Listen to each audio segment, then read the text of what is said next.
Okay, hi everyone. It's great to be here.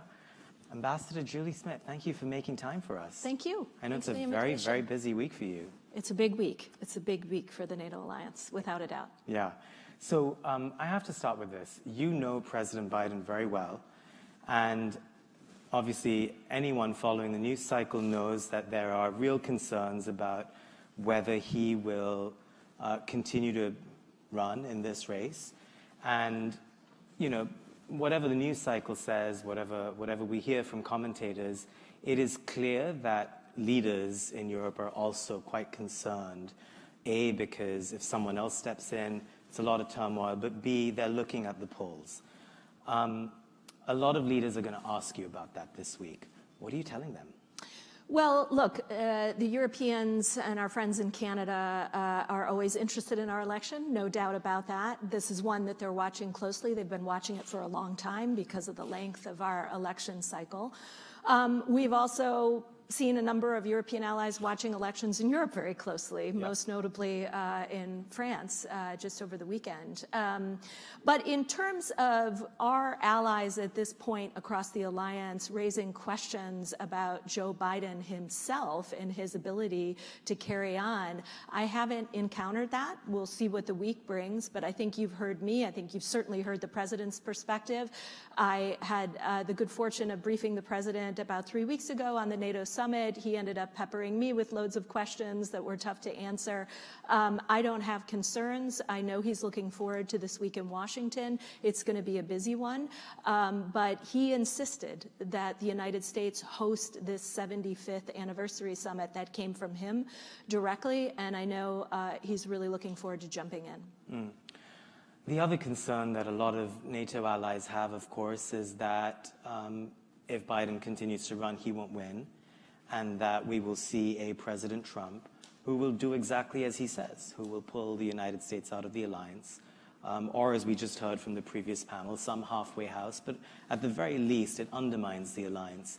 What are you telling allies again? Like this week, what methods and ways are there to buttress the alliance, even if this particular administration loses? Well, a couple things on that. So I think Europeans are pretty level-headed about trying too hard to predict either the outcome of our election and then what a particular candidate will do if he comes into office. I think they certainly have seen, both in their own elections and in our elections, that candidates say different things on the campaign trail sometimes than what turns out to be a reality if that person wins. And so I think they're watching closely, but trying not to make too many assumptions about how this plays out. In terms of what happens this week, I think they're going to feel U.S. engagement at all levels. We have over 700 people coming to the public forum. All 50 states will be represented. They're going to see heavy engagement by both parties coming over, both from the Senate and the House. They're going to feel the commitment, I think, across the United States to this alliance.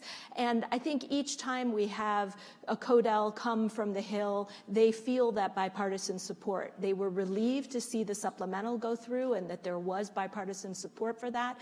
They look closely at our polling numbers. A majority of Americans still support the NATO alliance. I think intuitively Americans understand that this alliance serves our interests and serves the interests of our allies. So it will be a big week. I think it's more than champagne toast. It is an anniversary summit, no doubt. But I think what folks should watch for are the concrete announcements that will be coming out for Ukraine, for NATO allies, news on defense production, on resilience, on cybersecurity, on implementing the new regional plans that we rolled out last year. There's going to be a lot to unpack from Tuesday to Thursday, and I think that will showcase the vitality of this alliance, its relevance to everyday American life, but also will be an important symbol or signaling to the American public about burden sharing, because that is a major piece of what's going to come out. So I wanted to ask you about that, because you said earlier that Americans support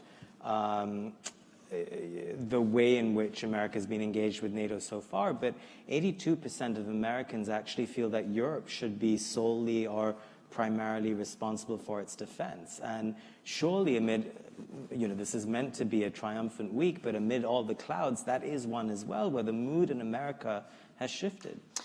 I think sometimes there are folks, look, I've done some traveling in recent years. I've been out to the Midwest twice as ambassador, as part of a listening tour to understand how Americans think about the NATO alliance and the transatlantic relationship. And I do sometimes encounter folks that are under the impression that the United States is almost standing alone in its support for Ukraine and that we continue to carry the burden across the NATO alliance. I think what you'll see this week is some important messaging by the president and the team around him, but also by NATO allies to tell their story. 10 years ago, we started with 3 allies spending 2% of GDP on their own national defense. This week, we are now at 23 allies. Don't get me wrong, it needs to be 32, and we will keep pushing. But to go from 3 to 23 in 10 years, I think, number one, showcases the burden sharing that exists across the alliance, and number two, shows that through 3 U.S. presidents, President Obama, President Trump, and President Biden, we've been able to push our Europeans to take on their fair share of the burden. But on burden sharing, it also comes to the question of Ukraine. And there, we have to encourage our friends in Europe to tell their own story. Europeans are not just providing critical economic and humanitarian assistance, they are actually providing weapons. The European Union is providing weapons, billions of euros worth of important defense capabilities. So when you look at what's happening in Ukraine, helping people understand that this is a concerted effort, it's a transatlantic project, that's part of what we're trying to ensure people understand on both sides of the Atlantic, but particularly here in the United States. Of course, the flip side of what you're saying is that if a story needs to be told this week, that means it hasn't been well told so far. Let me ask you about Ukraine. There are reports about the sort of bridge to NATO that we'll hear more details about. Tell us a bit more if you can at this point. But also, it is less than what Kyiv was hoping for. Are they going to be disappointed?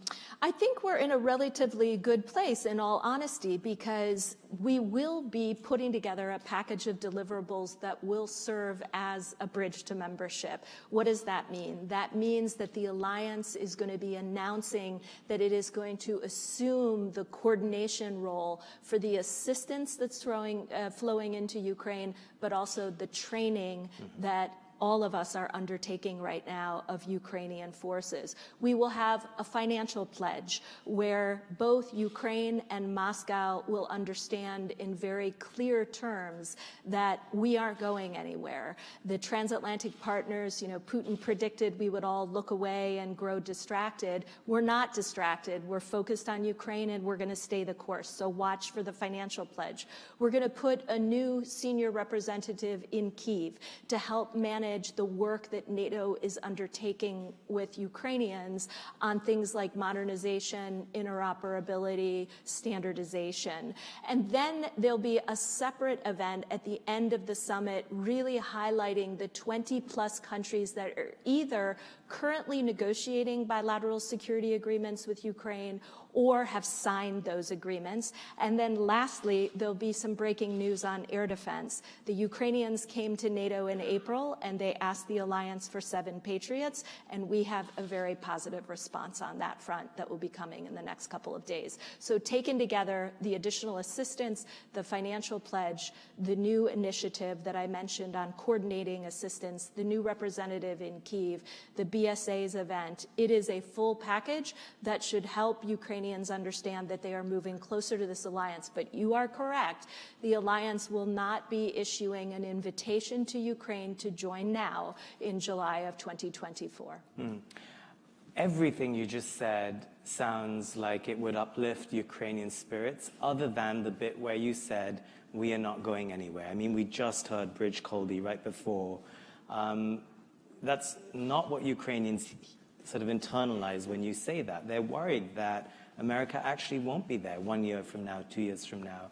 And, when I interviewed Polish Foreign Minister Radek Sikorski last week, he was describing this war as a colonial war. And when I asked him what that meant, he said, well, colonial wars last for 10 years.